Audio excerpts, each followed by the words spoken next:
இந்தியாவுக்கும் நியூசிலாந்துக்கும் 2026 T20 உலகக்கோப்பை final போட்டியில இந்திய அணி முதல்ல பேட்டிங் செஞ்சாங்க. சஞ்சு சாம்சனும் அபிஷேக் சர்மாவும் அதிரடியான ஸ்டார்ட்டை கொடுத்தாங்க. அபிஷேக் சர்மா 18 பால்ல ஹாஃப் செஞ்சுரியை கம்ப்ளீட் பண்ணிட்டாரு. இந்த உலக கோப்பையில அபிஷேக் சர்மா தான் ஃபாஸ்டஸ்ட் 50 அடிச்சிருக்கிறாரு. 18 பந்துல 22 ரன்னுல ரச்சன் ரவீந்திரா போலிங்ல அவுட் ஆயிட்டாரு அபிஷேக் சர்மா. இப்பதான் ஒரு விக்கெட் விழுந்திருக்கு. பொறுமையா ஆடுவாருன்னு பார்த்தா இஷன் கிஷன் அவரும் அதிரடியான பேட்டிங்க ஆடினாரு. சஞ்சு சாம்சனும் இஷன் கிஷனும் அதிரடியான ஒரு பார்ட்னர்ஷிப் போட்டு நியூசிலாந்து போலருங்களை மரண அடி அடிக்க ஆரம்பிச்சுட்டாங்க.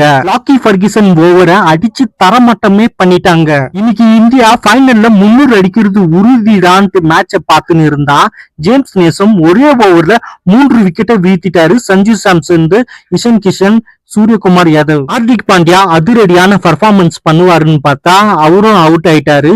சிவம் துபே மட்டும் கடைசி ஓவர்ல அதிரடியான பேட்டிங்க போட்டு 255 ரன் அடிச்சிருந்தாங்க. இந்திய அணி 256 அடிச்சா வெற்றின்ட்டு களம் இறங்கினாங்க நியூசிலாந்து அணி. பின்னாலனும் சைஃபட்டும் இருந்தா மேட்ச் ஈஸியா முடிச்சிடுவாங்கன்னு பார்த்தா பின்னாலன் ஃபர்ஸ்டே ஒரு கேட்ச கொடுத்தாரு. சிவம் துபே அந்த கேட்சை விட்டுட்டாரு.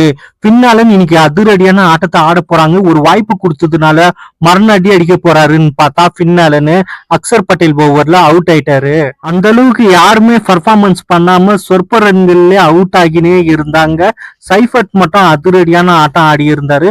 52 ரன் அடிச்சு அவரும் அவுட் ஆயிட்டாரு. சாட்னர் மட்டும் எதுக்கு ஆடுறாருட்டு அவருக்கே தெரியாத விளையாடின்னு இருந்தாரு. 43 ரன் அடிச்சிருந்தாரு. பும்ரா அதிரடியான போலிங்க போட்டு 4 விக்கெட்டை வீழ்த்தி இருந்தாரு. அக்சர் பட்டேல் ஒரு 3 விக்கெட்டை எடுத்திருந்தாரு. இவங்க 2 பேரு தான் மெஜாரிட்டி அதிக விக்கெட்டை எடுத்திருந்தாங்க. 159 ரன்னுக்கு ஆல் அவுட் ஆயிட்டாங்க நியூசிலாந்து அணி. 3வது முறையாக T20 உலக கோப்பைய இந்திய அணி கைப்பற்றி இருக்கிறாங்க. நியூசிலாந்து டீமுக்கு சாபமா என்னன்னு தெரியல. ஃபைனல் வந்தாவே அவங்க தோத்து போயிடுறாங்க. இந்திய அணி T20 உலக கோப்பையை வின் பண்ணதை பத்தி நீங்க என்ன நினைக்கிறீங்களோ அதை மறக்காம கமெண்ட்ல சொல்லுங்க. இந்த வீடியோ உங்களுக்கு பிடிச்சிருந்தா மறக்காம ஒரு லைக்கை தட்டி விட்டுருங்க. மறக்காம சப்ஸ்கிரைபும் பண்ணிடுங்க ஃப்ரெண்ட்ஸ்.